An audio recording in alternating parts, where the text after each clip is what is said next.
اللہ اللہ اللہ اللہ۔ فرمان پیغمبر ارشاد فرماتے ہیں اللہ کے حبیب، القرآن سید الکلام، قرآن ہے سید الکلام، کلام کے سردار کو قرآن کہتے ہیں۔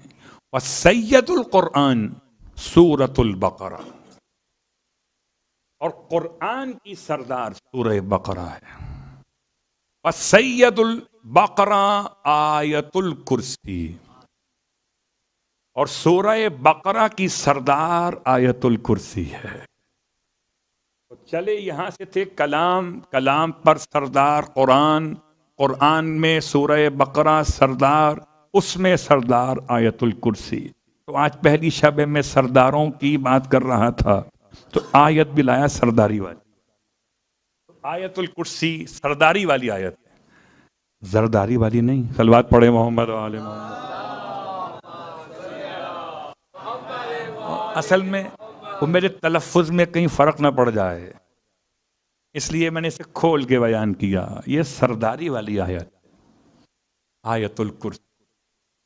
اس آیت کرسی کے بارے میں فرماتے ہیں اللہ کے حبیب کہ یا علی، اس آیت میں 50 کلمات ہیں، اور ہر ایک کلمے کے اندر 50 برکتیں ہیں۔ 50 کلمات رحمت کے، اور ہر کلمہ رحمت میں 50 برکتیں ہیں۔ اب خود حساب لگائیں، 50 کو 50 سے ملا کے دیکھیں تو آپ کے تو جیب میں درہم دکھائی دیں گے۔ رحمت بھی ہے اور برکت بھی ہے آیت الکرسی۔ اب یہ روایت تفسیر ثقلین میں، یا تو امام محمد باقر علیہ الصلوۃ والسلام سے، بعض نے سے چھٹے امام سے۔ جو شخص بھی آیت الکرسی پڑھے گا،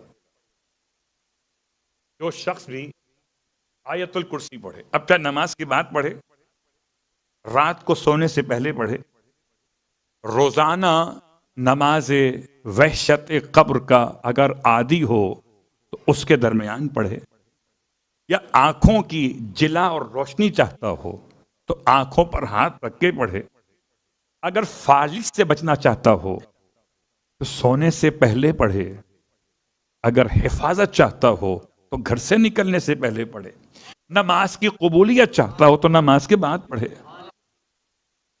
پڑھے اور پڑھے آیت الکرسی۔ امام فرما رہے ہیں کہ اگر کوئی انسان ایک مرتبہ آیت الکرسی پڑھتا ہے تو 1000 مکروہات اور دنیا کی ناپسندیدہ باتیں اس سے دور ہو جاتی ہیں، اور 1000 مکروہات اور ناپسندیدہ باتیں آخرت کی اس سے دور ہو جاتی ہیں۔ ادھر بھی 1000 گئے، ادھر بھی 1000 گئے۔ ان 1000 مکروہات جو دنیا کے ہیں، اس میں سب سے معمولی ہے، سب سے معمولی فقر، غربت۔